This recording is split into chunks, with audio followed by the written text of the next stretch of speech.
Captain Daeho Kim walked slowly through the bright white halls of the alien ship. His black uniform looked perfect against the strange walls that seemed to glow with their own light. The ship was huge, bigger than any human building he had ever seen. The aliens called it a diplomatic vessel, but Daeho knew better. This was a warship disguised as a meeting place. Behind him walked Lieutenant So-young Park, her tablet glowing softly as she recorded everything they saw. Her job was to be his assistant, but she was also the best codebreaker in the human fleet. The aliens did not know this. They thought she was just a simple helper. The halls were filled with strange smells and sounds that made Daeho feel sick, but he kept his face calm. He had been doing this job for 20 years. He knew how to hide his real feelings. The aliens ahead of him made clicking sounds as they walked. Their feet were not like human feet. They had claws that scratched against the metal floor. Finally they reached the big meeting room. The ceiling was so high that Daeho could barely see the top. Strange lights floated in the air, casting weird shadows everywhere. In the center of the room was a large table made of some kind of crystal that changed colors as they got closer. The Vorthok were waiting for them. These aliens were tall, much taller than humans. Their skin looked like broken glass, and they had 4 eyes that never seemed to blink. The leader was the biggest one. His name was something that sounded like rocks falling down a mountain. When the translator said it, Daeho sat down in the chair they had made for him. It was uncomfortable because it was not made for human bodies, but he smiled anyway, that fake diplomatic smile he had learned to use so well. "Good morning, Ambassador Kim," said the alien leader through a machine that made his voice sound like metal scraping against metal. "We are happy to continue our talks about your planet's future." Daeho nodded politely. "Thank you for your patience with our slow human ways. We know that your empire is very busy conquering other worlds." The alien did not understand that this was an insult. He thought Daeho was being respectful. So-young Park wrote something on her tablet. The message was simple. The alien fleet had moved closer to Earth during the night. "Yes, we are very busy," the alien said. "Our empire grows every day. Soon we will have many new worlds under our protection. Your Earth will be very safe when it joins us." Kept smiling, but inside he was angry. These aliens had been threatening Earth for 3 years. They moved their warships closer and closer to human colonies every month. They thought humans were too weak to fight back. They thought humans were scared. Truth was very different. Humans had been watching the Vorthok for much longer than 3 years. Earth had known about this alien empire since they first started attacking other worlds. Human spies had been studying Vorthok technology and battle plans for over a decade, but the aliens did not know this. They thought they were very clever. They thought they were fooling the stupid humans. "Ambassador," Kim said, another Vorthok who was smaller than the leader, "your people have been thinking about our offer for a very long time. When will you give us your answer?" Daeho looked at So-young Park. She touched her tablet twice.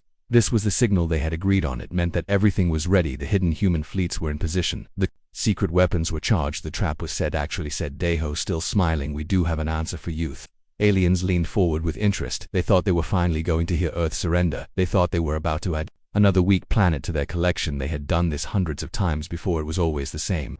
The small weak planets always gave up when they saw how powerful the Vorthok were, but Earth was not like the other planets. Daeho stood up. Slowly, So-young Park touched her tablet again. This sent a signal to every human ship in the galaxy. "It was time to start pretending our answer," said Daeho. "It's very simple. We have been trying to be polite for 3 years. We have been good guests in your meetings. We have listened to your threats with patience, but I think there has been a misunderstanding." The aliens looked confused. They did not understand what was happening. "You think we are weak because we talk instead of fight. You think we are scared because we have not attacked your ships. You think Earth is just another small planet that will bow down to your empire." Daeho walked around the crystal table. The aliens watched him with all 4 of their eyes. They were starting to feel nervous, but they did not know why. "Let me explain something about humans," said Daeho.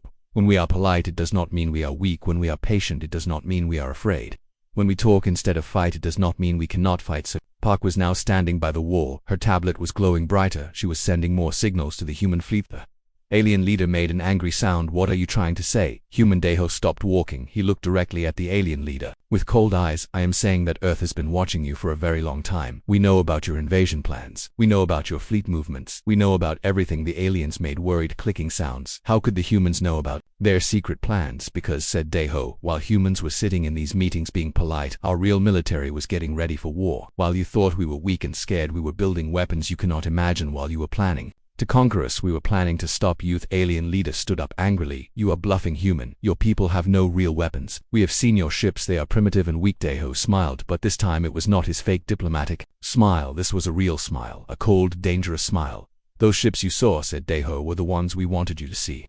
The real human fleet has been hiding in places you never thought to look." So-young Park touched her tablet one last time. The lights in the room flickered as powerful signals were sent across space. The alien leader was about to speak when alarms started ringing all over the ship. Vorthok soldiers ran through the halls, shouting in their clicking language. The big view screen on The wall turned on, showing the space around their ship where there had been empty space a moment before. There were now dozens of human ships.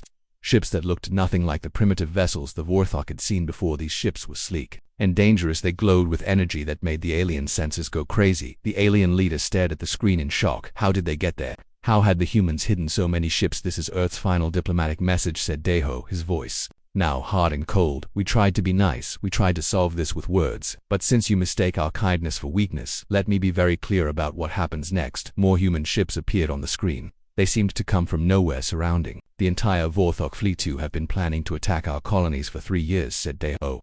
You thought we did not notice. You thought we were too stupid to understand your plans. You were wrong. The alien leader was shaking now. His glass-like skin was changing colors, showing his fear. We are done being polite, said Daho. We are done pretending to be weak.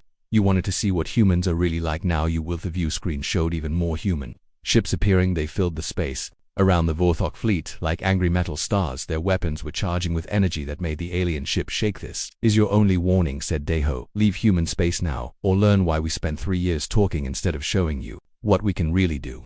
Admiral Ji-won Lee stood on the bridge of her massive warship, watching the enemy fleet through the main screen. Her ship was called the Indomitable, and it was 3 times bigger than anything the aliens had ever built. But for 3 years it had. They'd been hiding in a place where normal space and empty space met, a place the aliens could not see or reach. The bridge was dark except for the soft blue glow of the control panels around her. Dozens of human officers worked quietly at their stations. Their faces were calm, but their eyes were hard. They had been waiting for this moment for a very long time. Admiral, the aliens are trying to run away, said Commander Dong-woo Shin from his station near the big screen. Their ships are turning around, but our ghost fleet has them surrounded. Ji-won smiled coldly. The ghost fleet was what humans called their real military ships, the ones that had been hiding for years while the aliens thought Earth was weak. The aliens had never seen these ships, because they existed in a different kind of space that alien technology could not detect. How many ships do we have around them? Asked Ji-won. All of them, Admiral, answered Dong-woo. Every ghost ship in the human fleet is here. We have been moving them into position for 6 months. The aliens never knew. Ji-won walked to the center of the bridge where a big hologram showed the battle area. The Vorthok fleet looked like tiny dots of light surrounded by much larger dots that represented human ships. It was like watching insects trapped in a spider web. For 3 years, the aliens had been slowly moving their war fleets closer to human colonies. They thought they were being clever. They thought humans were too stupid to notice, but human spies had been watching every move the aliens made. Plans humans already knew about them. Human scientists built weapons the aliens had never seen. Human admirals planned strategies that would make the enemy surrender without having to kill everyone. Open a channel to the alien flagship, ordered Ji-won. The main screen changed to show the inside of the enemy ship. The alien commander was huge, even bigger than the ones Captain Kim had been talking to. His skin was like black glass and he had 6 arms that ended in sharp claws. When he saw Ji-won, his 4 eyes went wide with shock. I am Admiral Lee of the Human Defense Fleet, said Ji-won, her voice calm and cold. You have been planning to attack our worlds for 3 years. You moved your ships closer to our colonies every day. You thought we did not notice because you think humans are stupid. The alien commander made angry clicking sounds. How is this possible? He said through his translator. Your ships are primitive. We have seen them. They are weak and slow. Ji-won laughed, but there was no happiness in the sound. Those ships you saw were the ones we wanted you to see. The real human fleet has been waiting in places your technology cannot reach. We have been watching you make your plans. We have been ready for this day since the moment we learned your empire existed. More human ships appeared on the screen around the alien fleet. They seemed to come out of nowhere like ghosts becoming solid. The alien commander watched his tactical displays go crazy as more and more human vessels surrounded his forces on the surface of the human colony below the space battle. Dr. Sujin Han looked up from her laboratory as the sky filled with ships. She was not afraid, because she had known this day would come. She had been working on the weapons that the human ships were carrying. Dr. asked her assistant, who was an alien from a world the Vorthok had conquered years ago. How long have your people been hiding these ships? Sujin looked at the alien who had become her friend over the past year. We have not been hiding them, she said. We have been building them. Every day your old enemies threatened us. We built more ships every time they moved their fleets closer. We made our weapons stronger. Every insult they gave us made us more ready for war. The alien assistant was amazed. Your people are very different from mine. When the Vorthok threatened us, we tried to run away or surrender. Humans do not run, said Sujin. We get ready. Back in space, Admiral Ji-won was still talking to the alien commander. You have exactly 1 minute to order all your ships to stop their engines and surrender. If you do not, your fleet will be destroyed. The alien commander was shaking with rage and fear. At the same time, you cannot defeat the mighty Vorthok Empire, he shouted. We have conquered hundreds of worlds. We have weapons that can destroy planets. Admiral Ji-won touched a button on her command chair. One of the human ships fired a single shot. not at the alien vessels but at a large asteroid floating nearby. The weapon hit the rock and it simply disappeared. Not exploded, not broken into pieces, just gone as if it had never existed. That was our smallest weapon, said G1. Do you want to see what our big ones can do? The alien commander stared at the empty space where the asteroid had been. His multiple eyes were shaking with fear. Commander Dongwu looked at his instruments. Admiral, all alien ships have stopped moving. They are powering down their weapons. Good, said G1. Now open a channel to all Vorthok vessels in human space. The communication system connected her to every alien ship that was threatening human colonies. Her face appeared on screens throughout the enemy Vorthok Empire. She began. For 3 years, you have been planning to invade our space. You have positioned your fleets around our worlds. You have made plans to enslave our people. You have done all of this because you thought humans were weak and would not fight back. She paused as reports came in from other parts of human space. Every alien fleet that had been threatening Earth colonies was now surrounded by human ghost ships. The aliens had walked into the biggest trap in galactic history. We're wrong, she continued. Humans are not weak. We have been polite. We have been patient. We have tried to solve this problem with words instead of weapons. But you have mistaken our desire for peace as an ability to fight in planets throughout human. The space people watched the message on their screens. Many of them were crying with relief. They had lived in fear for 3 years, wondering when the aliens would attack. Now they knew their military had been protecting them all along. We could have attacked you at any time in the past 3 years, said Admiral G1. We could have destroyed your fleets before they ever reached our space. But we hoped you would see reason. We hoped you would choose peace instead of war. Alien fleets throughout the galaxy were completely surrounded. Human ships that had been invisible were now everywhere, showing the true size of Earth. Military might. You chose war, she said. So now you will see what happens when humans stop being diplomatic and start being human. You have 24 hours to begin removing all Vorthok forces from human space. If you refuse, we will remove them for youth.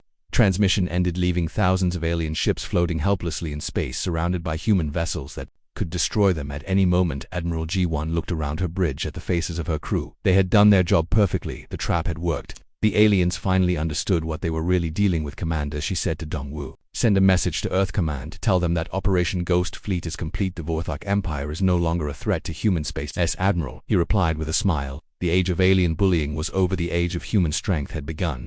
The first shot came from the massive human ship called Retribution. Captain Taeyang Zhang watched from his fighter cockpit as the enormous weapon fired past the alien flagship. The beam of energy was so bright it hurt to look at, even through the protective screens of his helmet wear. The beam passed through space. Everything changed. The stars looked twisted and strange, as if reality itself had been bent. The alien sensors started screaming warnings in their clicking language because they had never seen anything like this before. Taeyang smiled inside his helmet. He had been flying fighters for 15 years, but he had never been in a real battle before. For 3 years he had practiced and trained and waited for this moment. Now, it was finally here. Ghost Squadron, this is Ghost Leader, he said into his radio. Remember, we are not here to kill them all. We are here to show them what happens when they make humans angry. Behind him, 24 other human fighters moved through space like deadly fish swimming through water. Their ships were black and sleek, and they moved in ways that made the alien pilots feel sick to watch. Human technology had learned to bend space and time itself, making their ships faster and more agile than anything else in the galaxy. On the planet below, Lieutenant Colonel Heinzek Choi stood in his command center watching the battle on dozens of screens around him. For 2 years his base had been disguised as a farming facility. The aliens, I thought the humans below were growing food for their families. They had no idea they were looking at one of the most powerful military installations ever built, sir, reported Sergeant Minji Yu from her communication station. The aliens are asking for a ceasefire. They want to talk about surrender. Hyun-sik laughed, but it was not a happy sound. Tell them we are done talking. We spent 3 years talking while they planned to attack our families. Now it is time for them to listen. Above the planet, the alien fleet was in complete chaos. Their ships had been built to fight other aliens who used normal weapons and normal tactics. They had never faced an enemy that could appear and disappear at will, or weapons that could bend the laws of physics. Taeyang led his squadron through the alien formation. Like wolves hunting sheep, his fighter could phase in and out of normal space, making it impossible for the enemy to target him properly. When he appeared long enough to fire, his weapons always hit their target. When the aliens tried to shoot back, he was already somewhere else. The alien ships were big and heavily armored, but human weapons were designed differently. Instead of trying to blow holes in the enemy ships, they targeted specific systems. The engines stopped working, the weapons powered down, the communication arrays went silent. One by one, the proud Vorthok warships became floating metal coffins. This is not destruction, thought Taeyang as he disabled another enemy vessel. This is surgery. We are cutting out exactly what we want to remove. On the alien flagship, the commander watched his fleet being systematically dismantled by opponents he could barely see. His tactical officer was making panicked clicking sounds as more and more ships went dark on the display. How many fighters do they have? Demanded the commander. The tactical officer checked his instruments and made a sound of disbelief. Sir, our sensors show only 25 enemy fighters, but they are moving so fast and appearing in so many places that it seems like hundreds. 25 fighters were destroying a fleet of over 300 ships. The commander felt his multiple stomachs twist with fear and shame. How could his mighty empire be defeated by such a small force? The answer came from Captain Taeyong himself as his fighter appeared directly in front of the flagship view screen. His ship hovered there motionless as if daring them to try to shoot him. Verthak, Commander, he said, his voice coming through their communication system. We could have destroyed your entire fleet in the first minute of this battle. Our weapons can make your ships disappear like that asteroid you saw, but we chose not to. The alien commander stared at the small human ship floating in front of his massive vessel. Why, he managed to ask. Because, said Taeyong, humans prefer to win without killing when possible. We are showing you what we can do so you will understand what will happen if you make us do it for real. Another human ship appeared beside Taeyong, then another and another. Soon the entire Ghost Squadron was floating in formation in front of the alien flagship. Their black ships seemed to absorb light, making them look like holes cut out of space itself. Your empire has conquered many worlds, continued Taeyong. You have enslaved many species. You have done this because you thought might makes right. Well, now you have met someone might. Urine, the planet's surface, Dr. Sujin Han was explaining the battle to the alien refugees who worked in her laboratory. They watched the screens in amazement as the human fighters danced through space, disabling ship after ship with perfect precision. How is this possible? Asked her reptilian assistant. Your ships are so small compared to their size. Does not matter when you have better technology, answered Sujin. The Vorthok built big ships because they thought bigger meant stronger. But humans learned that smart is better than big, fast is better than heavily armored, precise is better than powerful. The demonstration continued for exactly 1 hour. Human fighters disabled every weapon system on every alien ship. Human bombers appeared from nowhere to destroy the enemy communication relays. Human support vessels used tractor beams to move the helpless alien ships into neat formations like a farmer organizing livestock. When it was over, the entire Vorthok invasion fleet was floating dead in space. Their ships were intact but completely helpless. Without engines they could not run, without weapons they could not fight, without communications they could not call for help. Captain Taeyong opened a channel to every alien ship in the fleet. This has been a demonstration, he announced. Your ships are not destroyed because we chose not to destroy them. Your crews are alive because we chose to let them live. But do not mistake our mercy for weakness. He paused to let his words sink in before continuing. You came here to conquer us. You brought your mighty fleet to show us the power of your empire. Instead, you have learned that there are things in this galaxy more dangerous than the Vorthok Empire. Things like humans who have been pushed to farther. Alien commander finally found his voice. What do you want from us? Taeyong smiled coldly inside his helmet. We want you to go home. We want you to tell your leaders what happened here. We want every species in the galaxy to know that humans tried to be peaceful and polite, but when that did not work, we became something else entirely. The human fighters began to fade away, disappearing back into whatever strange space they came from. You have 24 hours to remove all Vorthok forces from human space, said Taeyong, as his ship prepared to vanish. If you are not gone by then, you will discover that this demonstration was us being gently spited. Disappeared, leaving the alien fleet alone with their broken ships and shattered pride. Director Yoon-Hae Kim stood in the deepest command center on Earth, buried so far beneath the ocean floor that the pressure above could crush mountains. The room was enormous, filled with holographic displays that showed every star system within. 1,000 light years, each tiny dot of light represented a place where human and alien forces were facing each other. What the Vorthok Empire did not know was that their invasion of human space was not just one battle, it was dozens of battles happening at the same time across the entire galaxy. Every alien fleet that had been positioned to attack human colonies was now surrounded by ships they had never seen before. Status report, demanded Yoon-Hae as she walked between the floating displays. Sang-woo Park looked up from his command station. All Ghost Fleets report successful deployment, ma'am. Every Vorthok invasion force has been neutralized. They are requesting immediate communication with Earth leadership. And Hai nodded grimly. She had been planning this moment for 8 years, ever since human spies first learned about the Vorthok Empire plan to conquer Earth. The aliens thought they were clever, positioning their fleets slowly over 3 years, but humans had been watching and preparing for much longer. Show me the full tactical display, she ordered. The room filled with light as hundreds of holographic star systems appeared around her. Each one showed the same scene. Vorthok warships floating helplessly while human vessels that surrounded them like predators circling wounded prey. The scale was incredible. The aliens had brought over 2,000 ships to attack human space. They were now all captured or destroyed. How many of our ships are involved in this operation? Asked Yoon-Hae. Colonel Park checked his instruments. Over 1,500 ghost ships, ma'am, plus support vessels and fighter squadrons. The entire human fleet is committed to this operation. Yoon-Hae smiled coldly. The Vorthok Empire controlled 600 star systems and had conquered dozens of alien civilizations. They had approached humanity expecting another easy victory, another primitive species to add to their collection. What they found instead was that humans had been preparing for this war since the moment they learned the Vorthok existed. Patch me through to all Vorthok military frequencies, she ordered. Around the galaxy, thousands of alien ships suddenly received the same transmission. The face of Director Kim appeared on every screen in every Vorthok vessel. Her expression was calm and professional, but her eyes were like ice. Attention Vorthok Empire, she began. Your invasion fleets have been neutralized. Your ships are helpless. Your empire is at the mercy of species you I thought were primitive. She paused to let the magnitude of their situation sink in. You have spent 3 years moving your forces into position around our colonies. You have made detailed plans for enslaving our people. You have divided up our worlds among your commanders before you even conquered them. You did all of this because you believed humans were weak. The transmission showed tactical displays from across Vorthok space. Every alien military base, every invasion fleet, every strategic position that had human ships nearby, the Vorthok had been completely outmaneuvered. We are not weak, she continued. We have been patient. There is a difference when you mistake patience for weakness. You make the kind of error that destroys empires on the homeworld. The supreme commander of their military watched the transmission in his war room. He was surrounded by his top generals, all of them staring at the displays in shock. Their mighty empire had been defeated in a single day by opponents they had thought were barely capable of space travel. How was this possible? Whispered one of the generals. The supreme commander did not answer because he did not know. The humans had somehow hidden a military force larger than anything the Vorthok had ever assembled. They had done it so well that Vorthok spies had never detected even a hint of the true human capabilities.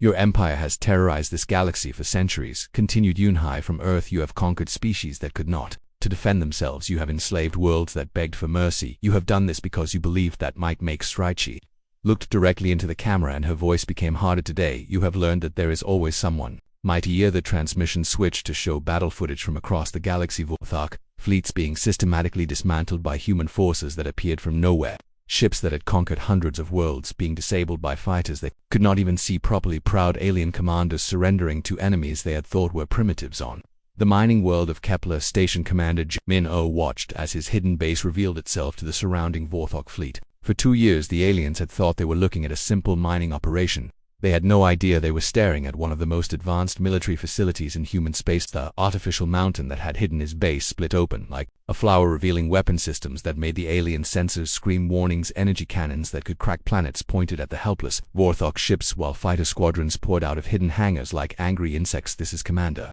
O to Vorthok Fleet 7, he announced. You have been planning to attack the civilians on this world for 6 months.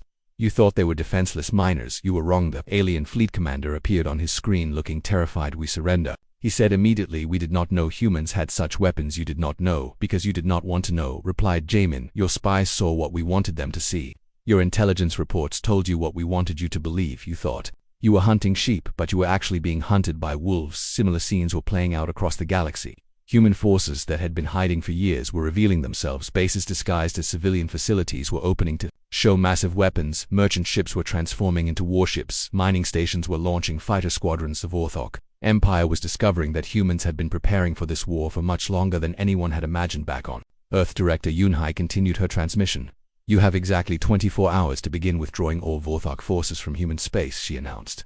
All of your invasion fleets will be allowed to return home safely if they leave immediately. Paused and her expression became even colder. You refuse if you try to fight. If you attempt to harm any human civilians, then you will discover that everything you have seen so far has been us showing restraint. You will learn what happens when humans stop being polite and start being human. The transmission ended, leaving the Vorthok Empire leadership to contemplate the impossible situation they had created for themselves. Their invasion force was captured. Their military reputation was destroyed. Their empire was at the mercy of the species they had planned to enslave on Earth. Yunhai turned to Colonel Park. Send word to all human commanders, she ordered. The demonstration phase is complete now. We wait to see if the Vorthok are smart enough to accept defeat gracefully. The galaxy held its breath, waiting to see what the proud Vorthok Empire would do when faced with the reality that they had been completely outmatched by the humans they had thought were weak.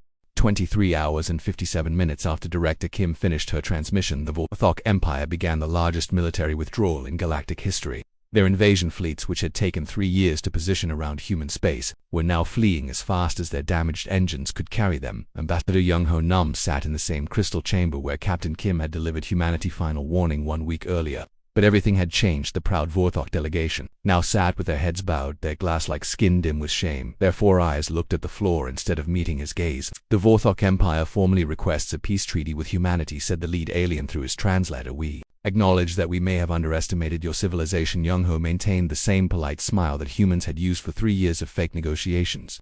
We appreciate your change of perspective, however our terms have changed significantly. Since our last discussion, the new treaty that emerged was unlike anything the galaxy had ever seen. The Vorthok Empire, which had terrorized star systems for centuries, was now required to do something they had never done before. They had to give back what they had taken. Every world you have conquered in the past 50 years will be returned to its original inhabitants, said Young-ho as he read from the treaty document. Every species you have enslaved will be freed. Every resource you have stolen will be returned with interest. The alien delegates made clicking sounds of distress.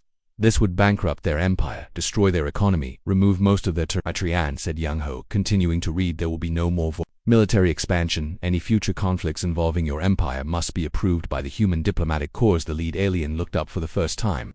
You are making us your servants. Young-ho expression did not change. You made yourselves our problem when you decided to threaten human space. Now you are our responsibility. The treaty was signed that day, but it was only the beginning of the changes that were sweeping across the galaxy. Word spread quickly through space that the mighty Vorthok Empire had been defeated by humans that most species had never even heard of. Dusha Sujin Han, now appointed as Earth First Galactic Sciences Director, addressed the United Nations from her research station. The facility had been built on the world that the Vorthok had planned to attack first. Now it served as a symbol of human strength and alien miscalculation. The Vorthok made a fundamental error, she explained to the assembled delegates. They assumed that our preference for diplomacy meant we were incapable of war. They thought our courtesy was weakness. They learned that when humans stop being polite, we become something far more dangerous than any conqueror. The changes were happening everywhere. Throughout the galaxy, species that had lived in fear of Vorthok expansion were suddenly free. The empire that had seemed unstoppable was now dismantling its own war machine under human supervision. The Vorthok homeworld Supreme Commander Thukmor watched as his military bases were shut down one by one. Human observers supervised the process, making sure that no weapons were hidden away for future use. The once proud Vorthok military was being reduced to a small defense force barely capable of protecting their own remaining worlds. How did we miss this? Asked his aide, a younger Vorthok who had been part of the intelligence division. Thukmor Four eyes reflected the light from the setting sun. We saw what we wanted to see. We believed our own propaganda about human weakness. We thought that because they talked instead of fighting, they had no capacity for violence. The aide clicked nervously. What will happen to our empire?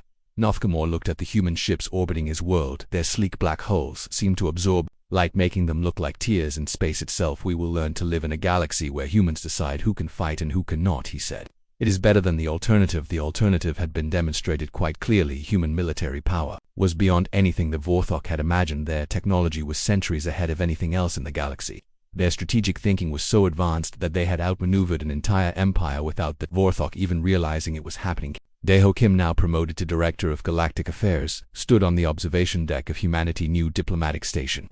The facility orbited at the edge of human space where it could monitor all traffic entering their territory. The station was massive, larger than most alien cities, and it served as a clear message to any potential aggressors. Human civilization was no longer hiding its capabilities. The age of pretending to be weak was over, reported Commander Soyoung Park, who had been promoted after her excellent work during the crisis. We are receiving first contact requests from 12 different species.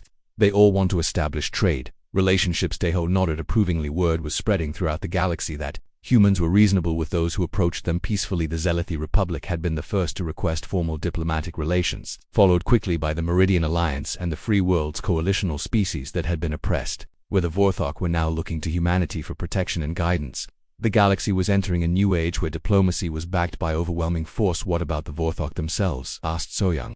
Are they complying with the treaty terms? Checked his reports. They are ahead of schedule. Their withdrawal from conquered worlds is proceeding faster than required. Several of their commanders have requested permission to join the Human Diplomatic Corps as his advisors. This was perhaps the most surprising development of all. Some Vorthok military leaders had been so impressed by human strategic thinking that they wanted to learn from their former enemies. They were offering to help humanity manage galactic conflicts in exchange for the chance to study human military doctrine. The irony was not lost on anyone. The species that had planned to conquer humanity was now asking to serve under human leadership. Director Kim, the most important change is happening on Earth itself, continued Soyoung. The revelation of our true military capabilities has changed how our own people see themselves. We are no longer a small planet hoping to avoid attention. We are a galactic power. Daeho smiled as he looked out at the stars. Humanity had spent centuries wondering if they were alone in the universe. When they finally found other intelligent species, they had been threatened and underestimated. But they had turned that underestimation into the greatest strategic advantage in galactic history. The final message had been delivered and received. The galaxy now understood that humanity would remain courteous and diplomatic as long as courtesy and diplomacy were reciprocated. But those who mistook human civility for weakness would face consequences they could not imagine. In the years that followed, the Vorthok withdrawal became known as the Great Lesson. Other aggressive species throughout the galaxy learned from the Vorthok mistake. The age of conquest was ending, replaced by an era where conflicts were resolved through negotiation, backed by the knowledge that humanity was watching. And in the deepest command center beneath Earth, Ocean's Director Yun-Hai Kim continued to monitor the galaxy, ensuring that the peace humanity had created would last. Her screens showed 1,000 worlds now free from the threat of Vorthok expansion, each one a testament to what could be achieved when patience and preparation were combined with overwhelming force. The humans had kept their promise. They had stopped pretending to be weak, and the galaxy was a better place for it.